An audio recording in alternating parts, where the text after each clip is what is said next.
Hello and welcome to this video on differentiation. So we'll start by talking about basic properties of the derivative. Now for this video, we're going to be concerned with real valued functions of a real variable. So that means that f is going to be a function on some subset of R, and the output or the output of f is always going to be in R as well. Okay, so during this video, we'll cover just the basic definition, the limit definition of derivative. We'll talk about some theorems, differentiation theorems, and then we'll look at one key example. All right, so let's start off with the definition. This may or may not be familiar to you from calculus. So suppose we have a real valued function that's defined on an open interval containing a point A. So this would mean, f goes, say, from some interval j. Some interval j to R, and A belongs to j. We say f is differentiable at A, or f has a derivative at A, if this difference quotient converges. So the reason why this is called a difference quotient is because it's a quotient of differences. So this is called a difference quotient.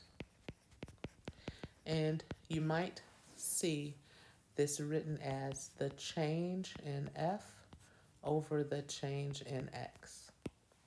So f of x minus f of a is the change in f, and x minus a is the change in x.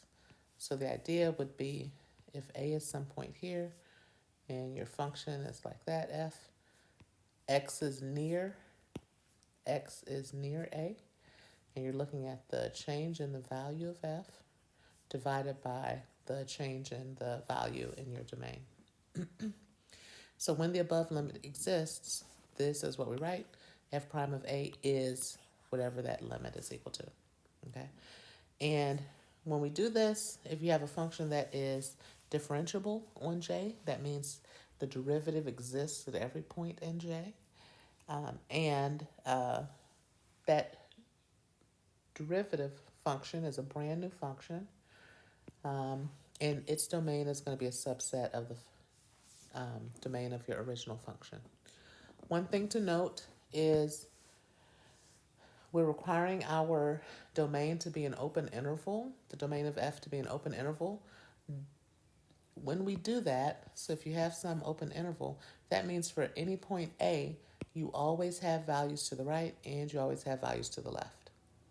So for this course, we're not considering derivatives from the left or derivatives from the right. We're only defining derivatives at points that are interior points of the domain. So having an open set for your domain guarantees that any point in your open set, any point in your domain will be an interior point. All right, so let's just work through some examples. We'll use that limit definition to determine if the following derivatives exist.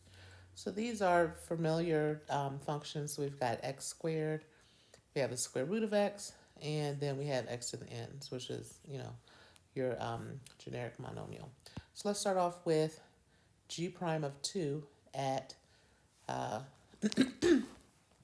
so here, let's see here. We need to compute the limit as x goes to 2 of g of x minus g of 2 divided by x minus 2.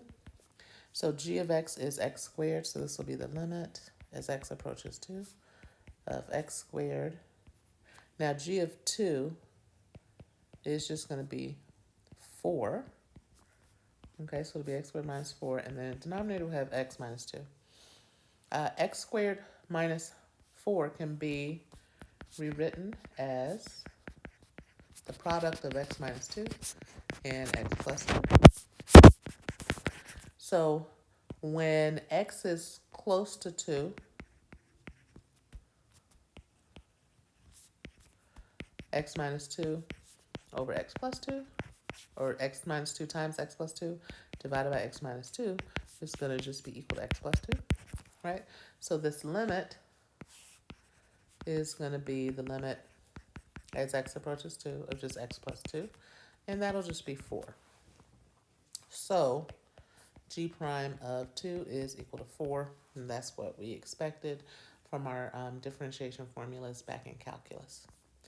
Let's look at another one. What if we have the square root of x, and we're trying to find g prime at 1, so we need to compute the limit as x approaches 1, g of x minus g of 1 divided by x minus 1. So that'll be the limit as x goes to 1, square root of x minus 1 over x minus 1. Again, we can factor. This time, perhaps we factor our denominator. The denominator still is a difference of squares. So x is the square of the square root of x. So I'll factor this denominator as follows. And I'll do my canceling out trick again. So I'm really computing the limit as x goes to 1 of 1 over square root of x plus 1. And that will give us 1/2. So g prime of 1 is equal to 1/2. And then for this last example, where we just have x to the n, and we want g prime of x. So now we're just trying to find a formula for the derivative of this function. So we're looking at the limit as, if I just say x goes to x, that's going to be confusing. Let me fix a point and call it x naught. So I'll have g of x minus g of x naught divided by x minus x naught. And it's okay here for x naught to be any real number. So I'm looking at the limit as x approaches x naught of x to the n minus x naught to the n. And then this will be divided by x minus x naught. So I need some kind of formula. X to the n minus x naught to the n.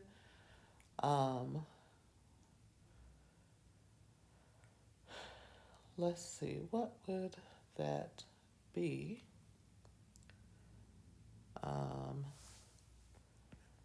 Let's see here, x minus x naught, I'm going to try to factor it.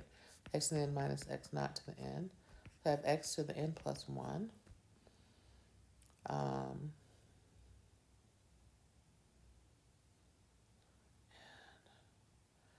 Let's see, so that'll be x to the n minus x naught, x to the n plus 1. So I have x naught, x to the n plus 1 minus x naught to the n. Oh wait, that should be minus 1. Okay. So now that's minus 1.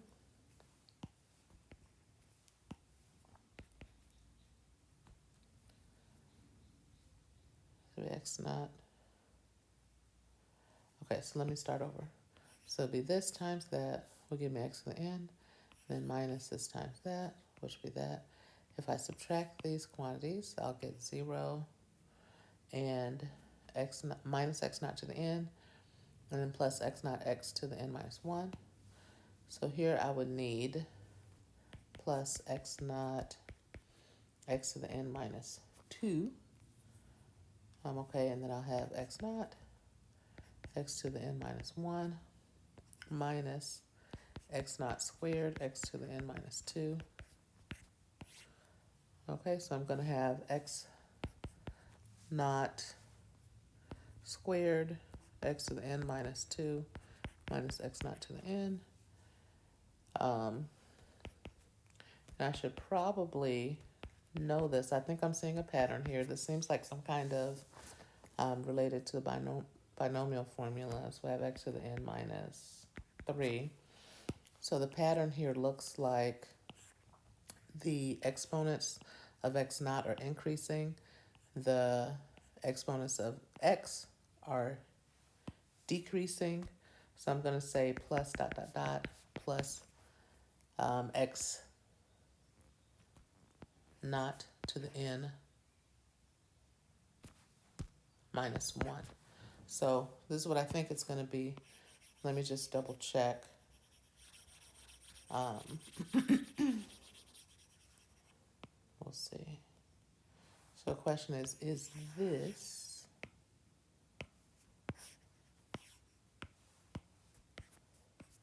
times x minus x naught, is that equal to x to the n minus x naught to the n? And the answer is this right here is going to be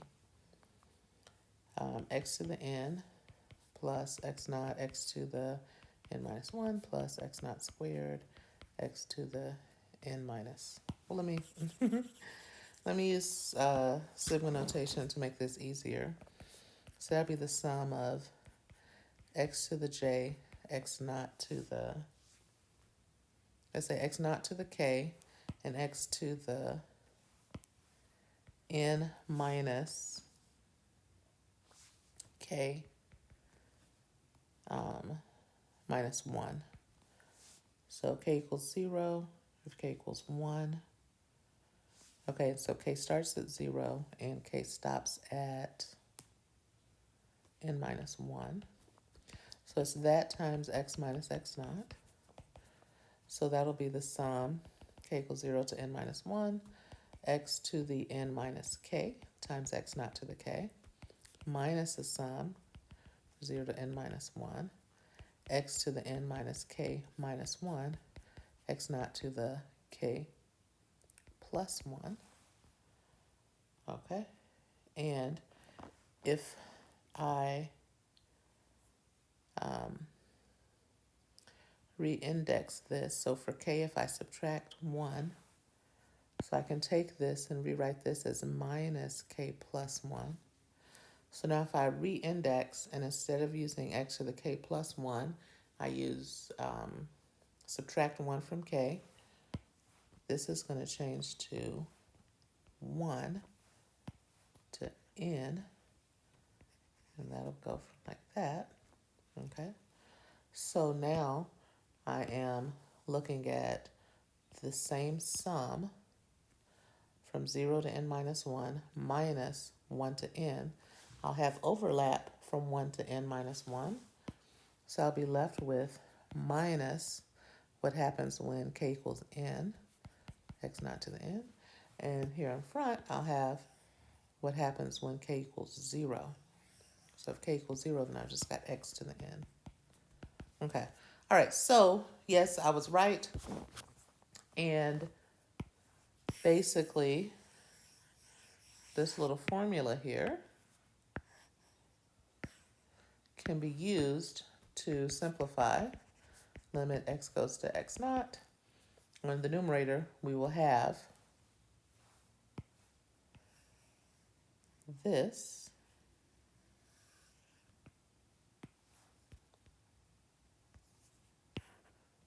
right? And in the denominator, we'll just have x minus x naught. I can cancel. So now I'm just talking about the limit as x goes to x naught. So that'll just be the sum, k equals 0 to n minus 1, of x naught to the n minus k minus 1, x naught to the k. This is the same thing as x naught to the n minus 1, right? I'm adding up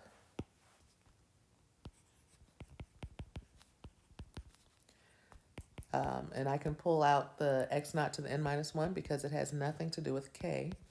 So I'm adding up a total of n of those terms, right? Because if I count from k equals 0 to k equals n minus 1, 0, 1, 2, 3, da da da, that's going to be a total of n. So this will be n x naught to the n minus 1. So g prime of x naught is n times x naught to the n minus 1. And this, of course, agrees with our calculus formula for the power rule. Okay, so we've done these examples, and the point of these examples is to show how to use the limit definition of derivative to determine if the derivative exists and to figure out what that derivative is, okay? And in your homework, you'll have some examples where you prove that the derivative actually doesn't exist. right? The next topic that we'll discuss is essentially what are some differentiation rules that we can use? We already know them. It's the product rule, the sum rule, chain rule, quotient rule.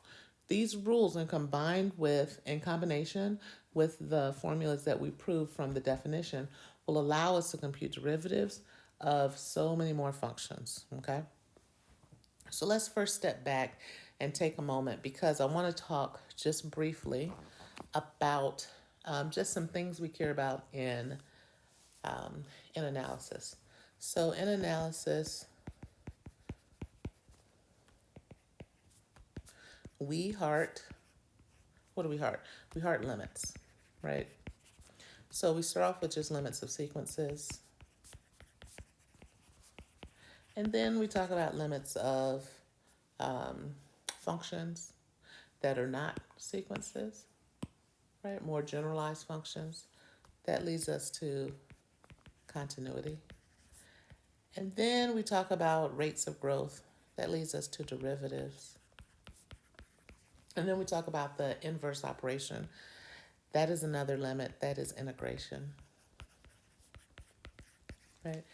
When we're dealing with sequences, keep in mind that's also going to include series and sequences of numbers, sequences of functions, series of numbers, right? Series of functions.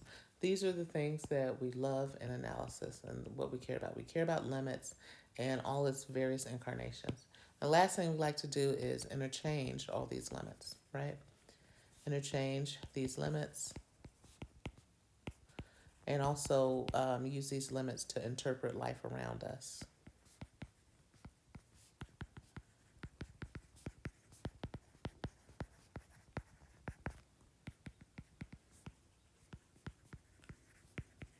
So for instance, analysis is different from topology, it's different from algebra, and this is what we care about in analysis. And we've done a little bit of this in the course. We've looked at sequences, series, right, of functions and numbers. We've looked at continuity, and we've looked at interchanging these limits for sequences and series, right? Now, for the remainder of the course, we're focusing on derivatives and integration. So the first thing I want to do is talk about the relationship between continuity and differentiation. So look at this. Suppose we have a function f and it's defined at 2 points x and a. And of course, everything that we talk about is going to be f defined on some subset of r, and f is going to be real valued. So it's always the case that we can take f and write it as f of a plus the difference between f of x and f of a. Now, when I take f and write it like this is essentially the error that you get if you try to approximate f of x by f of a, right? So it's like you're saying f of x is equal to f of a plus some small stuff, or plus, epsilon, right? If you're doing a good job, if it makes sense to approximate f of x by just using f of a, then this error will be small. What we like is for the better of approximation you get, the error should be going to 0, right? If a function is continuous, that means as x approaches a, this error goes to 0, okay? So f is continuous at a if and only if the error goes to 0 as x approaches a. Right? So another way of saying that is to say that points that are close to a are mapped close to a. Well, what about what happens if you use a different approximation, right? So what if you analyze that error a little bit more? So you still have f of x is equal to f of a plus, now this is that same error, but what if you take the error and see how close it is to being linear? So you write it as the change in f over the change in x times x minus a. Again, this is always true if you cross multiply, right? And then that minus FA is going to cancel with the plus FA, so you just get f of x equals f of x, right? So this is always true, but when we write f of x like this, then it allows us to see that a function will be differentiable if and only if, let's write this down, f is differentiable at a if and only if this approaches a constant, right? So delta f over delta x approaches some constant, let's say L, as delta x goes to 0, which is true if and only if f approaches a line. That's how you get that tangent line to the curve at the point, right? So if and only if f of x is f of a plus L times x minus a is approximately, right, for x approximately a, right? And another way to say this is to say that you want f of x to be f of a plus L times a plus a remainder, and you need the remainder to go to 0 as x goes to a. So it's if and only if there's some constant L, right? That's your limit, that's your derivative, such that f is this line plus a remainder, and the remainder goes to 0. So looking at this, we can see that we have our first theorem. First theorem is that differentiability implies continuity.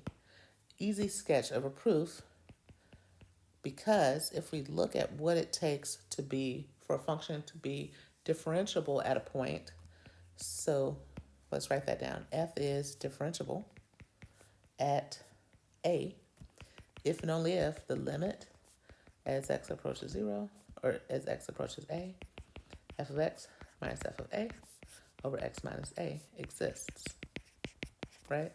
Now, since x minus a approaches 0 as x approaches a, the only way this limit can exist is if the numerator also approaches 0. So if that exists, that implies that the limit as x approaches a of f of x minus f of a is equal to 0. Because if that limit is not equal to 0, or if that limit doesn't exist, then certainly taking it and dividing it by something, even smaller, dividing it by something small isn't going to result in a limit existing, right? And so this last one is if and only if f is continuous at a, okay? So that's our first basic differentiation theorem. And then we'll run through the others. So this is saying basically that scaling a function, right? If you scale a function, then the result is a function that is differentiable. So let f be a function that's differentiable at a point A. That should be an italic A, right? Then for any scalar in R, c times f is also differentiable at A. And here is the formula for the derivative. So just to prove this, all we need to do is look at the limit as x approaches a. Now, we need the limit of this brand new function cf, right? So I need cf of x minus cf of a divided by x minus a. Here's where I look at this difference quotient and say, oh, wait, that's the same thing as c times the difference quotient of f, right? So that'll be the limit as x approaches a of c times fx minus fa over x minus a. And again, I can take c and move it out front because it has nothing to do with x, right? So because my function is differentiable, this is going to be equal to f prime of a. So we just get c times f prime of a. So this proof is pretty easy. This is scalar multiples. So this talks about the operation of scaling a function. What about adding two functions together? Well, it'll be kind of similar. Again, if you have f and g and they're both differentiable at a point A, we just need to look at that difference quotient. So the limit as x approaches a is going to be equal to the limit as x approaches a. Now I'm doing the difference quotient, so I need f plus g of x minus f plus g of a, and then all of that divided by x minus a. Another way to write this would be to say delta f plus g over delta x, right? This is delta f, right? Delta f over delta a plus delta g over delta a. This is delta f plus delta g over delta a. So if we wanted to use this notation, this differential notation, we would say this is equal to this, which is equal to this, which is equal to this. And since f and g are differentiable,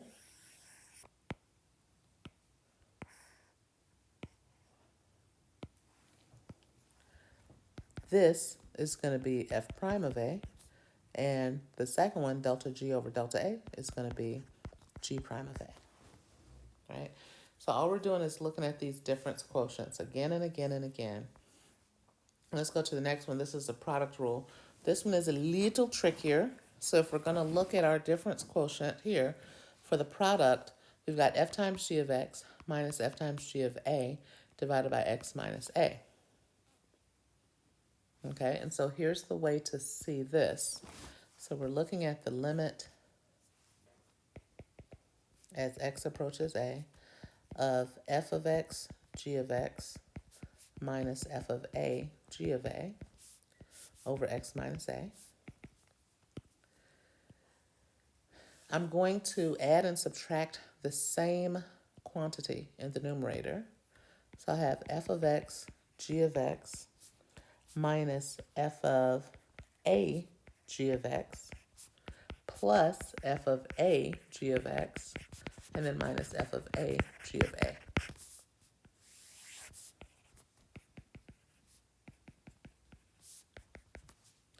And the benefit to adding and subtracting f of a, g of x to the numerator is that I can now rewrite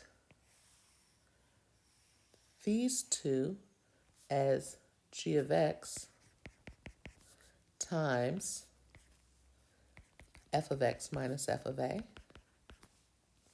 And I can rewrite the last two quantities as f of a times g of x minus g of a, right? And I still have that x minus a in the denominator. So if I wanted to use my notation again, my differential notation, I would have delta f over delta x times g of x plus f of a times delta g over delta x.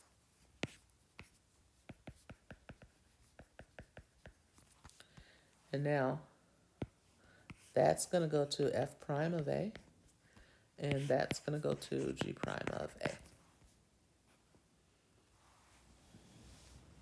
Right? Now, what about this g of x? right? What happens to g of x as x goes to a?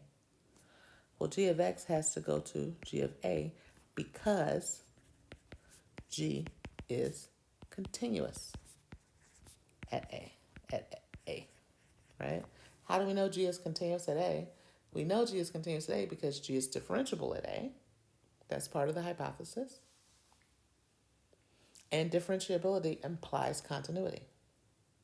And what does it mean to be continuous? Well, it means g of x approaches g of a as x approaches a. So this term here is going to approach f prime of a. That's going to approach g of a. F of a, what's going to happen to f of a as x approaches a? Well, it's a constant, so it's just going to continue to be f of a. And then this last term here is going to approach g prime of a. So we put it all together and we get f prime of a, g of a, plus f of a, g prime of a. And that is exactly what we wanted to get. Okay, so we're showing that this limit exists and is equal to that number, and that gives us the formula for the product rule.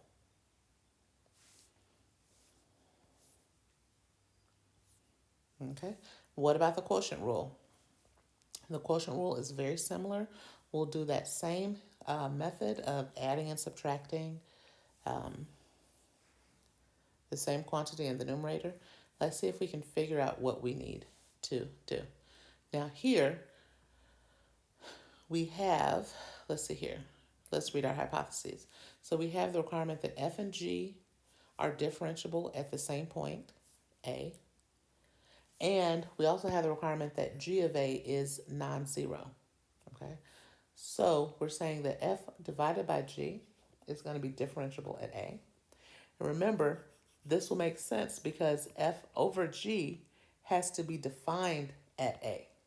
And in order for it to be defined, we have to know that g of a is not equal to 0, right? So we can't talk about the derivative of a function at a point unless the original function is defined at that point. So that's why we have this requirement that g of a is non-zero. Okay, so let's look at our difference quotient for f over g. So we're looking at f over g over delta x. Okay, so that's what I'm thinking about in my mind.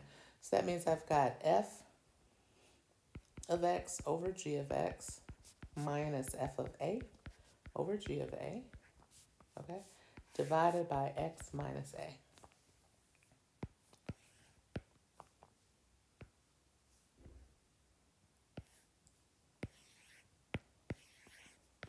Okay. So I'm looking at the limit as x approaches a, and I'm going to try to rewrite this. So I'm going to get, let's see here, I'm going to get a common denominator. So I'll have f of x, g of a, minus f of a, g of x, and then all of that divided by g of x times g of a times x minus a. Okay. Now, I'm going to try to figure out what to add and subtract in the numerator. And I have this f of x. I know that delta f over delta x goes to f prime of a.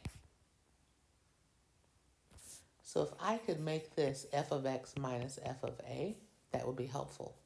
So I'm going to put in here f of x minus f of a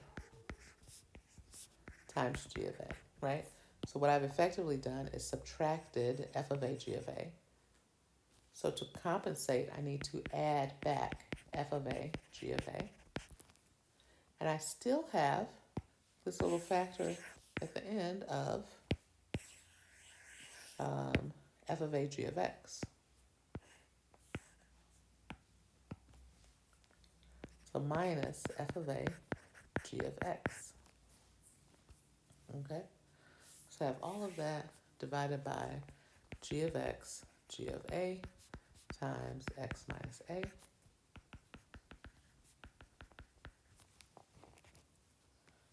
Let's see if we can do some grouping here, because when I look at this back half here, I can write it as f of a times g of a minus g of x.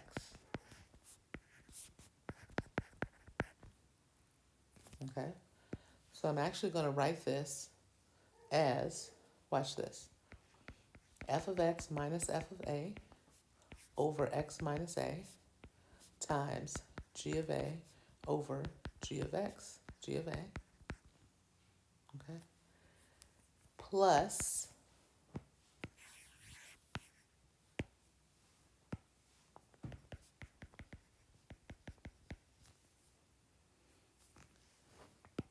now I have to deal with the back half here divided by our denominator. I'm going to match up the delta g and the delta x. Again, I know that's going to go to g prime of a. And my leftover is going to be f of a over g of x, g of a. So I'll have, wait a minute, this looks close to delta g. I need to have minus, right? Because I need g of x minus g of a in my numerator, and then x minus a in my denominator. And so instead of having plus g of a minus g of x, I just have minus g of x minus g of a, right?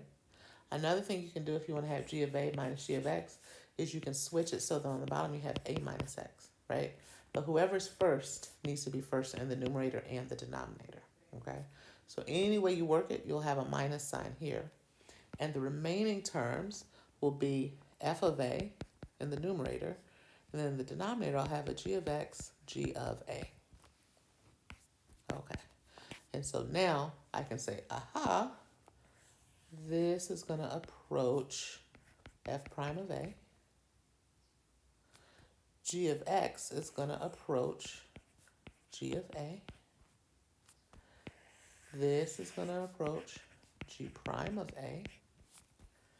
And the g of x here is going to approach g of a. So this limit is going to be f prime of a times g of a minus g prime of a times, wait, I think I messed this up. Let me go back. This should be f prime of a divided by, because those cancel out, so I'll have a g of a in my denominator, divided by g of a, okay, minus g prime of a, f of a, and then in the denominator, I'll have g of a squared.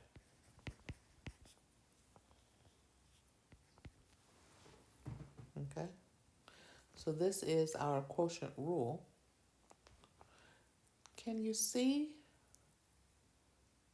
a flaw in my justification? Can you see a flaw in my justification?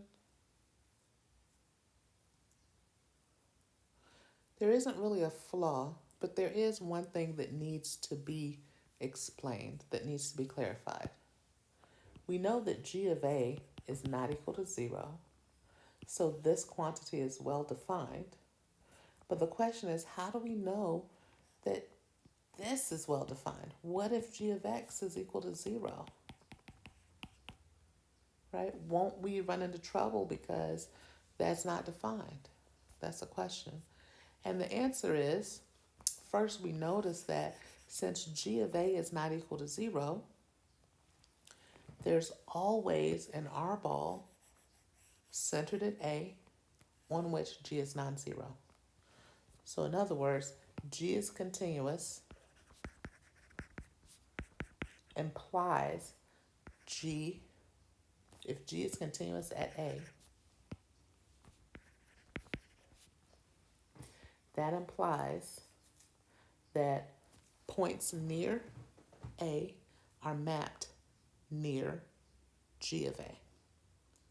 And so if g of A is not equal to 0, then points near A are not sent to 0 because they're sent close to g of a.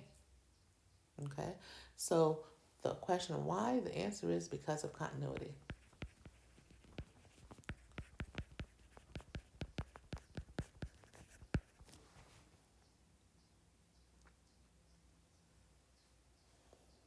Okay, so we can really even get specific with that and say epsilon, so hypothesis g is continuous at a, g of a is not equal to 0. Claim there exists r greater than 0 such that whenever x is within r units of a, g of x is not equal to 0.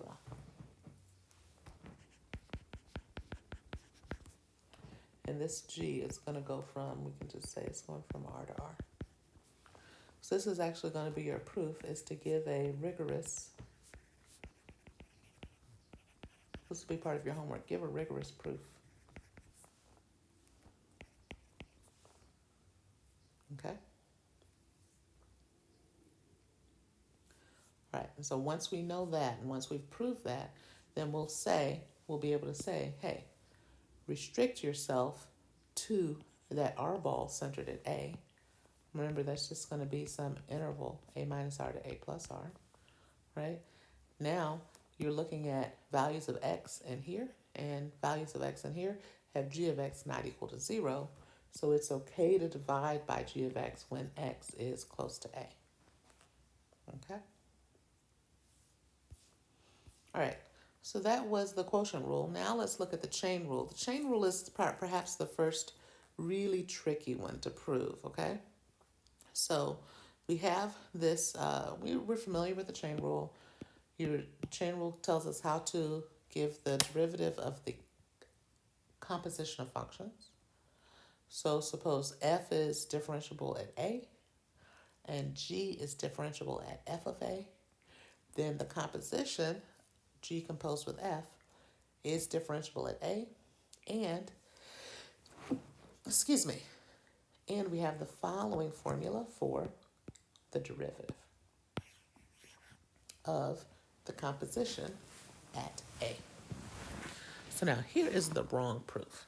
The wrong proof would be to say, oh, let's look at the difference quotient, right? Delta g composed with f over delta x.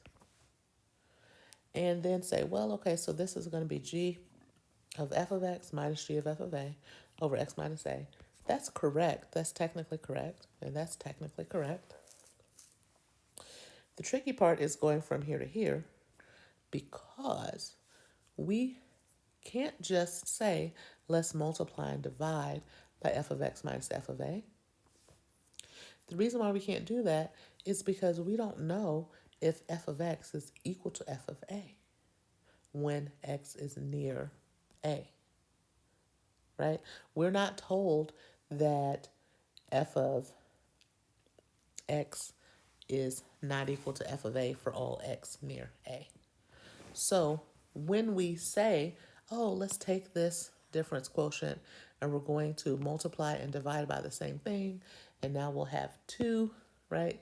So this is now going to be, that's going to go to g prime at f of a, and that's going to go to f prime at a. We have to compensate for the fact that it could be that f of x is equal to f of a for some values of x that are close to a. So the question here is, what if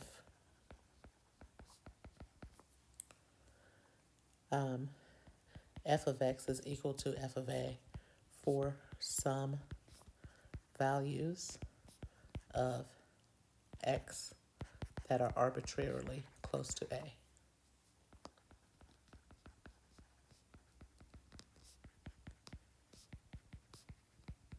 Right?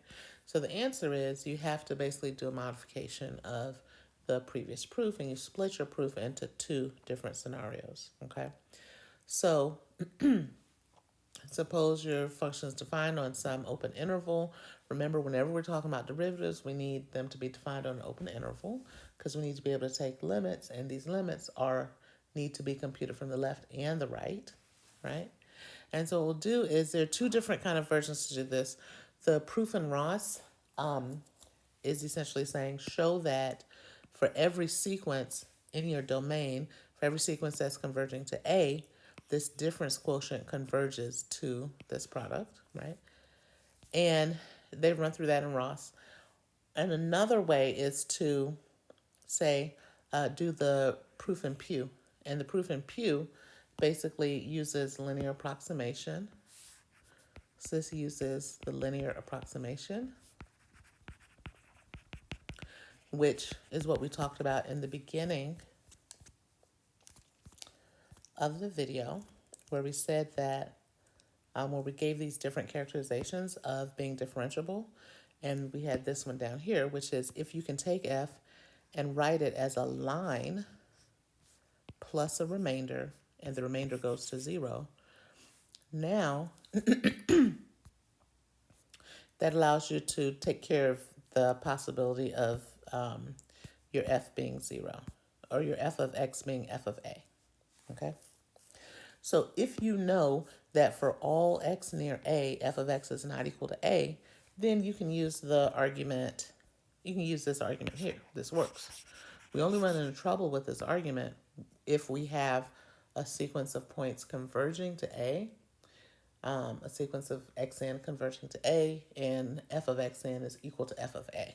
Okay, so I'll refer you to either Ross, I think it's page 288 in Ross, or you can look at the proof in Pew, right? It's in chapter 3, theorem 1, to get to see whichever proof you prefer.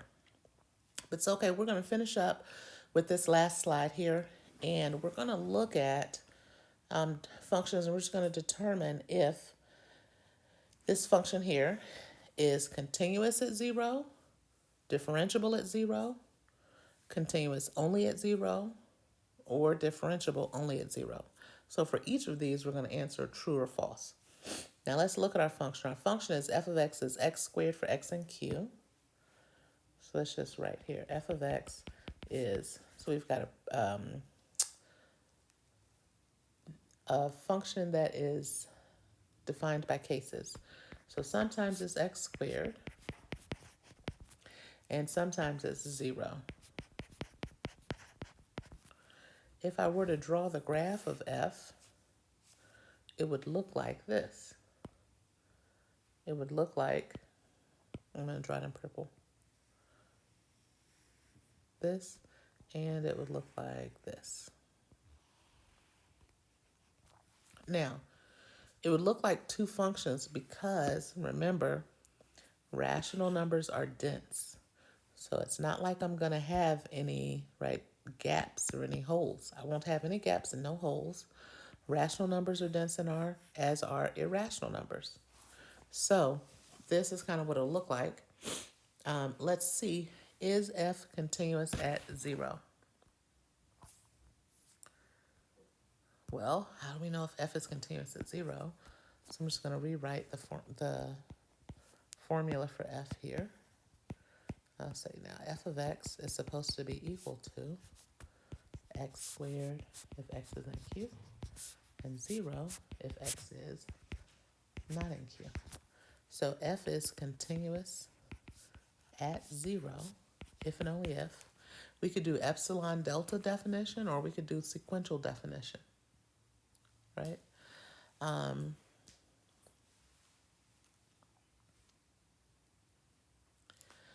Let's do epsilon delta. So for every epsilon greater than 0, there exists a delta greater than 0, such that for all x and r, whenever the distance between x and 0 is less than delta, the distance between f of x and f of 0 is less than epsilon, okay?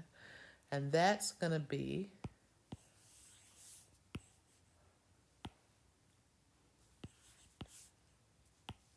if and only if, okay, for every epsilon greater than 0, there's a delta greater than 0, such that for for all x in R, the absolute value of x less than delta implies, well now what is f of 0? 0 is going to be equal to 0 squared. So that's just going to be 0. So this implies the absolute value of f of x is less than epsilon. But now, wait. If x is in R, we have two possibilities. Either x is in Q or x is not in Q. So we could split this up and say, for each epsilon greater than 0, there exists a delta greater than 0 such that if x is in Q and the absolute value of x is less than delta, that implies, well now, if x is in Q, then f of x is going to be x squared.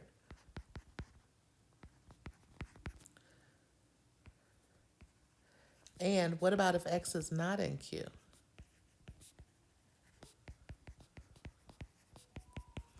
If x is not in Q, what is f of x? It's just going to be 0. Well, notice if epsilon is greater than 0, then this will always be true because 0 is less than epsilon, right?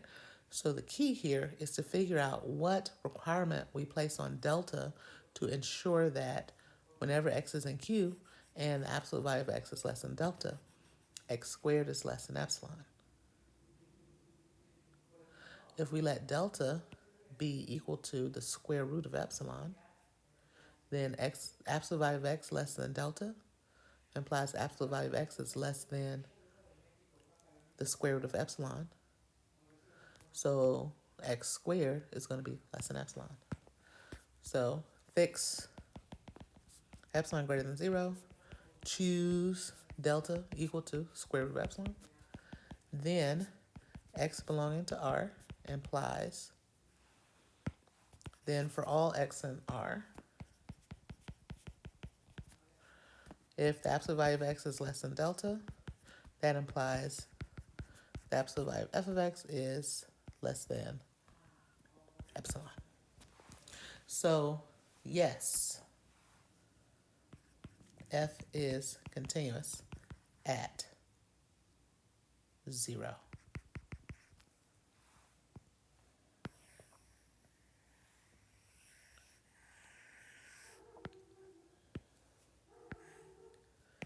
Now, what about the second question? The second question is asking us, is f only continuous at 0? So here we said true, f is continuous at 0. Now, is f only continuous at 0?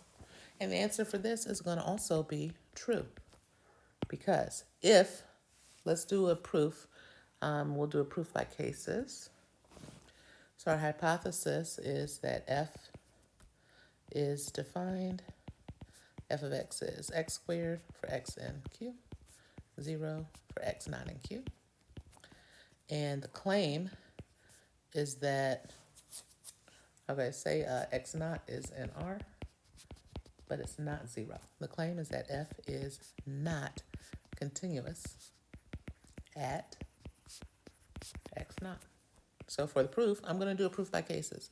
Case 1, x naught is in Q. Okay, now remember we said that x naught is not supposed to be equal to 0. So suppose x naught is in Q, but x naught is not equal to 0. Then f of x naught is x naught squared, and that's going to be something that's strictly bigger than 0. So if I go back to my picture here, I don't know, maybe x naught is over here somewhere. Or, maybe x naught is here, and this is f of x naught. I'm going to use the sequential definition of continuity to say that because irrational numbers are dense in R, there's a sequence of irrational numbers converging to x naught, but their image under f doesn't converge to f of x naught, right? So since the irrationals are dense in R, there exists xn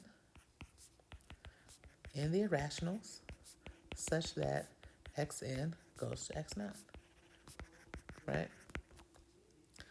Notice that f of xn is equal to 0 for all n. So it's not the case that f of xn goes to f of x naught, right? Because f of xn's are going to just converge to 0. F of x naught is not equal to 0. It's a number bigger than 0, okay? So since we found a sequence, or we showed that there exists a sequence converging to x naught, but its image does not converge, f can't be continuous at x naught. So therefore, f is not continuous at x naught. And then case 2 is saying, well, what if x naught is not in Q?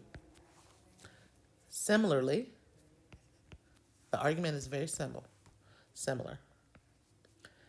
Since Q is dense in R, there exists xn in Q such that xn converges to x naught.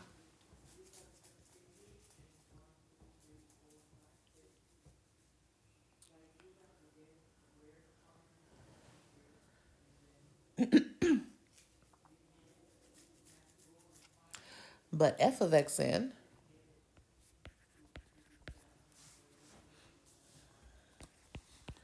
each f of xn is xn squared, which is going to be strictly bigger than 0. F of xn converges to f of x naught if and only if xn squared converges to 0. And xn squared converges to 0 implies xn converges to 0, and we get a contradiction since xn converges to x naught, and x naught is not equal to 0.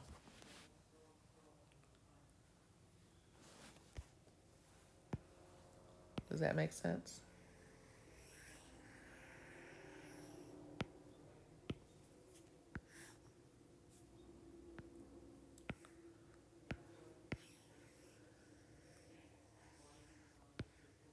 So here we're saying, if you have an irrational number, I'll find a sequence of rationals that converges to the irrational number.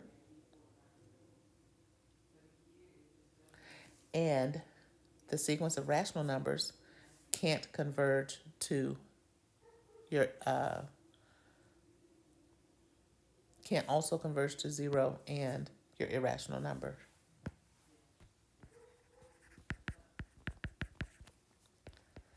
So it's not the case that f of xn converges to f of x naught. Therefore, f is not continuous at x naught. So we've shown that f is only continuous at 0. Now, let's see, is f differentiable at 0? Looking at this function, let's see, is f differentiable at 0? Well, we need to look at the limit. Asking, does f prime of 0 exist? Right? We need to look at the limit as x goes to 0 of f of x minus f of 0 divided by x minus 0. And f of 0, of course, is going to be equal to 0.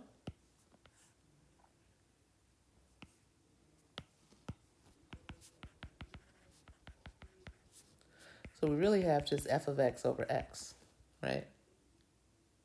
Now, what is f of x over x? F of x over x, sometimes it's 0. But if x is in Q, it's either going to be x squared over x. Let me see, I think I actually need to add a third possibility What happens if x is equal to 0?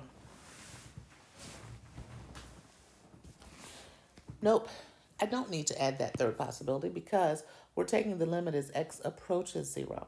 So we're only concerned about this difference quotient for values of x that are close to 0 but not equal to 0. So I'll just say for x not equal to 0, this difference quotient is just going to be x or 0, right? So I claim that this function here, right, um, the limit is going to be 0 as x approaches 0. So we'll say fix epsilon greater than 0. Then for delta equals epsilon, when absolute value of x is less than delta, that implies absolute value of x is less than epsilon, which implies f of x over x is either equal to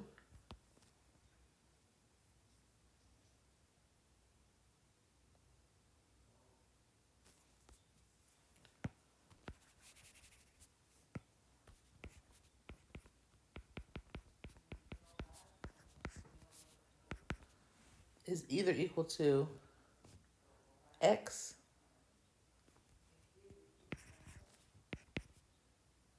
minus 0, or it could just be equal to 0 minus 0. So I'm writing this, but let me take a moment and explain why I'm writing what I'm writing.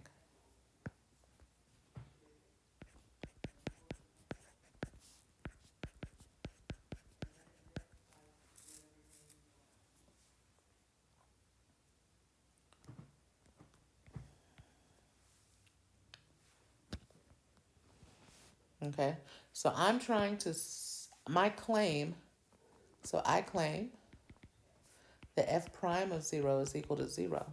How did I get that? Well, I said the difference quotient is really going to end up being f of x over x, right? And when x is not equal to 0, when x is near 0, this is either going to be x or it's going to be 0. So the limit is going to end up being 0, right? If you're a rational number, you're x, and as x is going to 0, it's going to 0. If you're irrational, then you're already 0, right? So if I want to show that f prime of 0 is equal to 0, here's what I need to prove. I need to prove that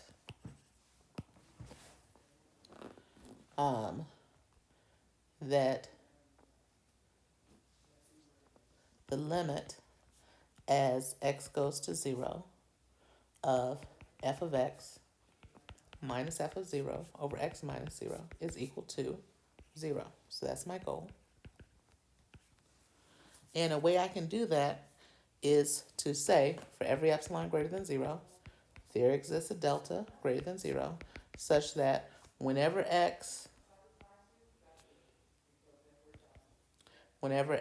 is, when the distance between x and 0 is less than delta, but also x is not equal to 0, right? That implies that the distance between f of x and f of 0 over x minus 0 and 0 is less than epsilon, right? So this is now my goal, but this is equivalent to, that's just going to be 0, that's going to be 0. This is equivalent to having the goal that for every epsilon greater than 0, there is a delta greater than 0 such that whenever absolute value of x is less than delta but bigger than 0, that implies f of x over x that is less than epsilon. Now, f of x over x is either going to be x or 0. If x is irrational, this is equal to 0, so we're satisfied. If x is rational, then this ratio is just going to equal x. Because remember, f of x is going to be x squared. So I have x squared over x is just going to equal x, right? Absolute value of x. So I'm going to choose my delta to just be epsilon. So my proof would be fix epsilon greater than 0. Let delta equal epsilon. Then 0 less than that less than delta implies absolute value of f of x over x is less than epsilon, since f of x over x equals 0 or x. Okay, so is f differentiable at 0? Yes. Is f only differentiable at 0? That also has to be true, because suppose x is not equal to 0, then f isn't continuous at x. So f can't be differentiable at x, right? So it's true since f is only continuous at 0, and differentiability implies continuity. Okay? All right. So looking back at this example, what makes this work is the fact that f of 0 aligns with the limit as x approaches 0 and as x squared approaches 0, right? So you'll have some more examples where you're proving a function is continuous, proving a function is differentiable at a point, proving it's not continuous at a point, proving it's not differentiable at a point. And it's really good exercise to make sure you understand the limit definition of differentiation, and you can kind of review your definitions of continuity. All right, so that is it. That's the last slide. And if you have any questions, as usual, please let me know.